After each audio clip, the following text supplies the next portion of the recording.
আমি বাবা বাবা করতেছি, তার কোনো খেয়াল না। মানুষের মতো তারে টানিয়ে নিয়ে আসছে পুলিশ। আমার ছেলে বিভিন্ন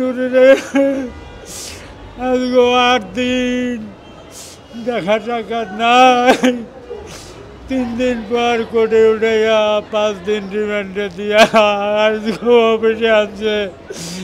আমার বাবার দাম জীবনের কিছু নাই।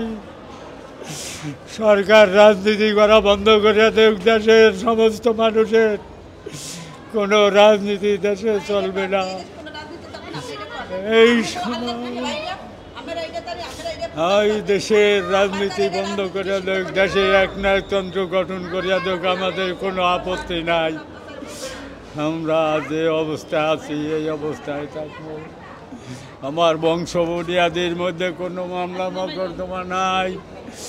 আমরা কোনো মামলা মকদ্দমা ছুঁয়ে দেখি নাই।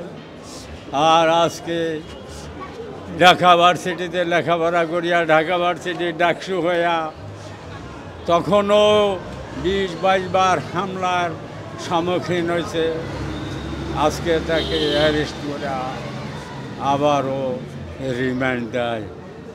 এর চেয়েতে মানুষ মারিয়া হালান ভালো, কবর দেওয়া ভালো, জ্যান্ত কবর দেওয়া ভালো। শারীরিক নির্যাতনের চেয়েতে দুনিয়ার বুকে আর কিছু নাই, পরকালেও নাই। সাহেব যে দেখলেন যে মানে কোনো তাকাইতে পারতেছে না, খোঁড়ায় খোঁড়ায় আসতেছে, আসলে কি হয়েছে মনে করেন আপনি দেখে? মানুষ জানতে চায়, দেশবাসীর কাছে বলতে হবে। কি জানবে, জানিয়ে কি করবে? আমার ছেলে তো এরকম আছিল না। তারা যখন রিমান্ডে নিছে, তখন যখন কোর্টে উঠাইছে তখন সে দিব্যি ভালো মানুষ। আজকে 5 দিন রিমান্ডের পর কোর্টে উঠাইছে, সে চলতে পারতেছে না। তাকে পুলিশে হাত ধরে জাগাইয়ে নিতেছে, তার কোনো সারা শব্দ নাই। সে নিস্তব মুমূর্ষ অবস্থায় মরা মানুষের মতো তারে টানিয়ে নিয়ে আসছে পুলিশে। আপনি দেখতে পাইছে তখন? আমি তো সাথী এরকম পাশে, আমি বাবা বাবা করতেছি, তার কোনো খেয়াল নাই, দুনিয়ার কোনো খেয়াল নাই। সে তাকাইতে পারে না আমার দেখে আমি বাপ নাকি, এই বোধ শক্তি তার শরীরে নাই। এভাবে কি কি হইতে পারে তার উপরে নির্যাতন? কি নির্যাতন, নির্যাতনের শেষ নাই যা দিছে। এতে একটা সুস্থ মানুষ এভাবে অসুস্থ হয় না। যে নির্যাতন করছে তার শরীরের কিছু নাই। আল্লাহ যদি তার হায়াত দারাজ করে তাহলে সে বাঁচিয়ে থাকবে, তা নাহলে তার বাঁচার পথ আমি দেখি না। আপনার ছেলে তো এর আগেও বিভিন্ন জায়গায় হামলা শিকার হয়েছে, মায়ের খেয়েছে। এই হামলা আর এই হামলা এর সাথে কোনো তুলনা নাই।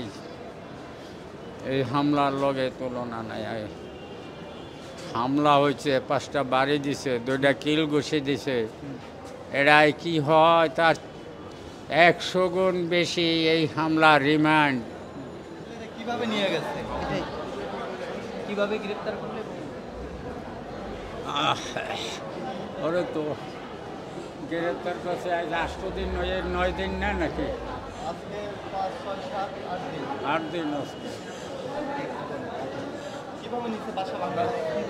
বিপিনুরের তার মহানগর প্রজেক্ট ডিবলক 6 নম্বর রোড থেকে, তার বাসা থেকে তাকে রাতের অন্ধকারে 7-8টা গাড়ি বিভিন্ন টিমের গিয়া বাসায় থেকে তাকে গ্রেপ্তার করে নিয়ে যায়।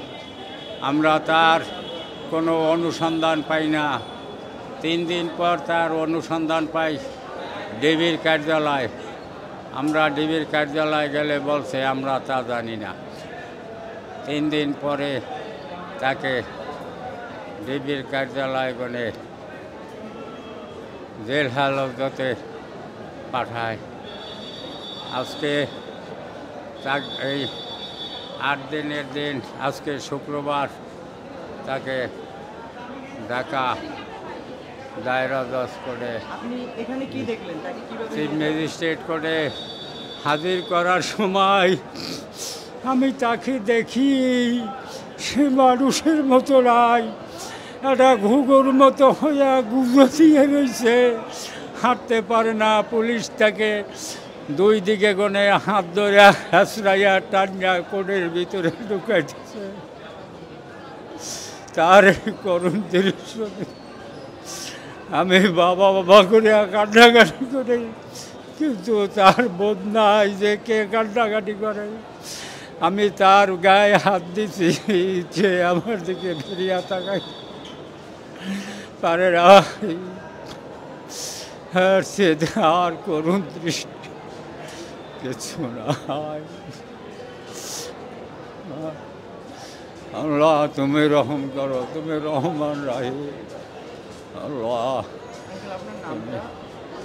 আমার নাম মোহাম্মদ ইদ্রিস হলাদার। আপনার বয়স কত? আমার বয়স 70 আপ।